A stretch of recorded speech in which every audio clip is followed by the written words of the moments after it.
क्या आपका जमाबंदी में खाता संख्या जीरो, खेसरा संख्या जीरो और रकबा जीरो दिखा रहा है और आप इस वजह से परेशान हैं? आपको ये समझ में नहीं आता है कि आपका जो जमाबंदी ऑनलाइन है उसमें खाता संख्या जीरो क्यों लिखा हुआ है, या फिर खाता संख्या आपका लिखा हुआ रहता है, वहीं पे खेसरा संख्या की अगर बात करें तो खेसरा संख्या भी जीरो लिखा हुआ रहता है। या फिर कहीं कभी कभी ऐसा होता है खेसरा संख्या भी आपका ठीक है और जाकर के खाता भी सही है, लेकिन रकबा में आपका जीरो दिखा दिया। तो ऐसी परिस्थिति में आपको क्या करना चाहिए, उसके लिए आपको ये वीडियो शुरू से लेकर के अंत तक अवश्य देखना होगा, क्योंकि आज के इस वीडियो में हम आप उन लोगों के लिए ये वीडियो बना रहे हैं जिसकी जमाबंदी में खाता संख्या जीरो दिखा रहा है, या फिर खेसरा संख्या जीरो दिखा रहा है, या फिर रकबा जीरो दिखा रहा है, या तीनों में से कोई एक जीरो दिखा रहा है। तो उसके लिए उसको क्या करना चाहिए।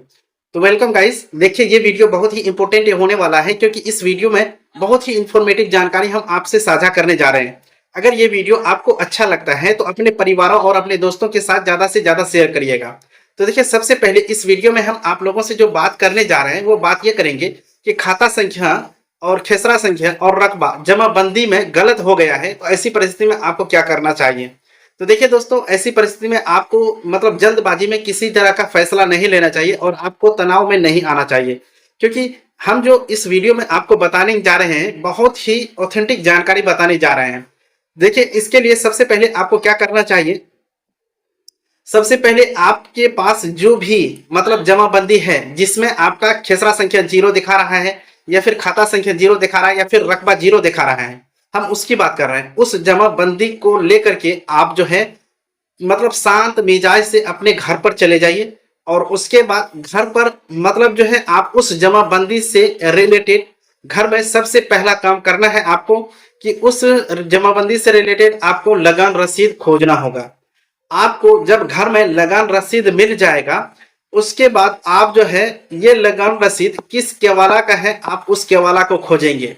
ध्यान रहे, आपको दो चीज मतलब बहुत ही नेसेसरी हो जाती है, एक है आपका केवाला और एक है आपका लगान रसीद।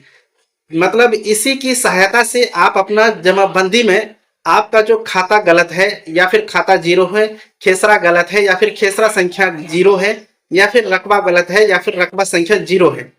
तो इस तरह का है, तो आप केवाला और लगान रसीद की सहायता से ही इसको सुधार करवा पाएंगे। अन्यथा कोई ऑप्शन आपके पास नहीं है दोस्तों, और जाकर के आप इधर उधर बिलक करके अपना टेंशन लेकर के अपना माथा खराब कर लीजिएगा, लेकिन आपका काम नहीं होगा। तो उसके लिए आपके पास घर में केवाला होना चाहिए और जाकर के लगान रसीद होना चाहिए। ये बहुत ही इंपॉर्टेंट हो जाती है। मतलब जो है अगर आपके पास जमाबंदी है उसमें किसी प्रकार की त्रुटि है उसको सुधारने के लिए, तो अब जैसे मान लीजिए आपके घर में आपका जो है मतलब केवाला भी आपको मिल गया और लगान रसीद मिल गया, तो अब क्या करें, कहाँ जाएं। तो उसके लिए टेंशन नहीं लीजिएगा। और अगर आपको चाहिए कि मैं आपको जिस तरह से पिछले वीडियो में हमने केवाला निकालने के लिए बताया उस तरह से आपको स्टेप बाय स्टेप बता दें कि अगर आपका सब कुछ गलत है तो उसको किस तरह से ऑनलाइन सुधार करेंगे, क्या प्रक्रिया रहेगी।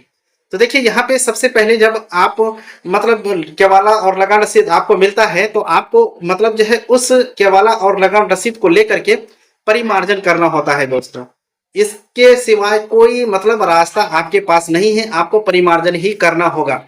तो परिमार्जन जब करेंगे तो इसके लिए आपके पास दो ऑप्शन आएगा। एक आएगा मतलब जो है डिजिटल जमाबंदी में सुधार के लिए, और एक होता है न्यू एंट्री। तो सबसे पहले यहाँ पे हम लोग सुधार और जाकर के न्यू एंट्री को समझ लेते हैं, उसके बाद हम फिर आगे बढ़ते हैं, जो कि हम आगे आपको बहुत ही इंफॉर्मेटिव जानकारी देने जा रहे हैं। देखिए, सुधार वो होता है कि ऑनलाइन में अगर आपका मतलब जमाबंदी में खाता खेसरा रकबा कुछ भी गलत है तो आप जो है न्यू मतलब जो है ये वाला सुधार करा सकते हैं, क्योंकि मतलब जो है डिजिटल जमाबंदी में सुधार के लिए आपको ये वाला ऑप्शन को सिलेक्ट करना होगा। वहीं पे आप अगर आपके घर में केवाला भी है और ऑफलाइन हाथ का कटा हुआ रसीद भी है,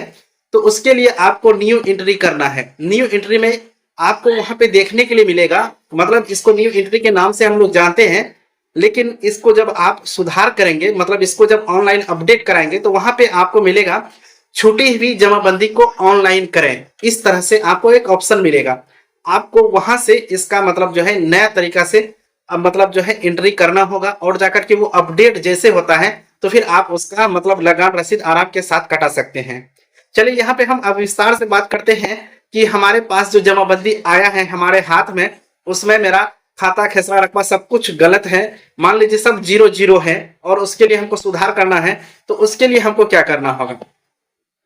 तो देखिए दोस्तों, ये वीडियो खास करके उन्हीं लोगों के लिए है जिनका ये सब गड़बड़ हुआ है, खाता गड़बड़ हो गया है, खेसरा गड़बड़ हो गया है, रकबा गड़बड़ हो गया है। सुधार करने के लिए जो आवश्यक दस्तावेज है उसकी हम यहाँ पे बात करने जा रहे हैं।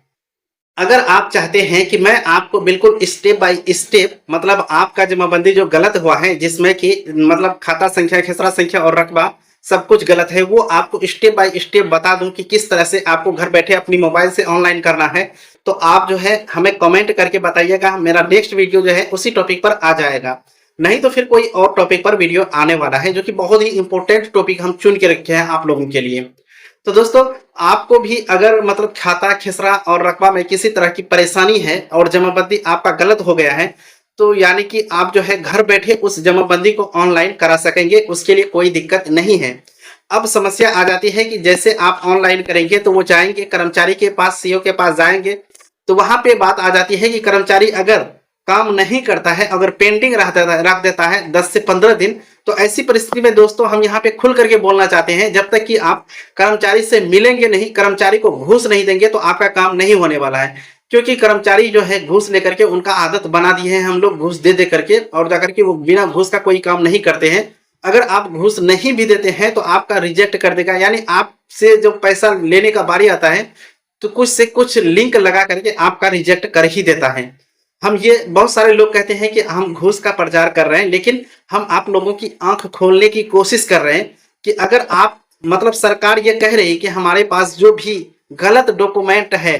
जो कि ऑनलाइन दिखा रहा है, उसको सुधार करने के लिए हमारे पास जो ऑफलाइन सबूत है उसको ले जा करके ऑनलाइन करेंगे, तो उसमें एक भी रुपया आपको देना नहीं है। लेकिन क्या करिएगा, आपको पता है कि बिहार में बिना घूस का कोई भी काम नहीं चलता है। आज हमारे बिहार की स्थिति कहाँ है, आप खुद इस बात को समझ रहे हैं। खैर, उतना लंबा पे नहीं जाएंगे, और आपको यहाँ पे समझना होगा कि खाता खेसरा रकबा सब कुछ आपको सुधार करना है, तो उसके लिए आपके पास केवाला होना चाहिए और लगान रसीद होना चाहिए। अब बहुत सारे बंधु ऐसे कहेंगे कि हमारे पास केवाला तो नहीं है लेकिन रसीद है, तो ऐसी परिस्थिति में हम क्या करेंगे।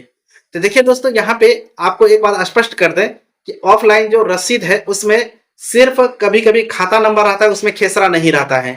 तो यहाँ पे ये दिक्कत आ जाती है कि अब आप जो परिमार्जन के लिए आवेदन करेंगे, यानी कि सुधार के लिए, तो उसमें कौन कौन से खेसरा डाल करके आप परिमार्जन करेंगे, तो आपको वहां पे केवाला लगेगा ही लगेगा। और बहुत सारे बंधु ये कहेंगे कि हमारे पास खतियानी जमीन है और जाकर के उस जमीन का जमाबंदी ही गलत हो गया है, ये जमाबंदी में सारा कुछ गलत हो गया है, तो उसके लिए क्या करेंगे। तो उसके लिए भी ऑप्शन है, उसके लिए ऑप्शन है कि उनके पास तो केवाला नहीं है, इसलिए कि उनके पास खतियान की जमीन है। तो सबसे पहले ये समझिए, खतियान का उसका जीरोक्स लग जाएगा उनको, और जाकर के लगान रसीद जो है खतियान का वो भी देना होगा, तब जाकर के परिमार्जन प्लस के माध्यम से मतलब जो है मतलब डिजिटल जमाबंदी में सुधार करने की प्रक्रिया उसको अपनानी होगी। तो हम उम्मीद करेंगे कि अगर आप का जमाबंदी में किसी तरह की गड़बड़ी है तो आप हमें कमेंट करेंगे, और हम आपको उस टॉपिक पर लाइव बताने जा रहे हैं कि किस तरह से आपको आवेदन करना होगा। बिना 1 रुपया खर्च किए आप अपनी मोबाइल से सब कुछ कर सकते हैं, और जाकर के ये बिल्कुल निःशुल्क सेवा है जो कि बिहार सरकार प्रदान करती है। ये बिहार सरकार खुद दावा करती है ये निःशुल्क है। तो आप लोग समझदार हैं, बिहार के हैं, तो आप खुद इस बात को समझ रहे हैं कि कितना निःशुल्क है ये काम।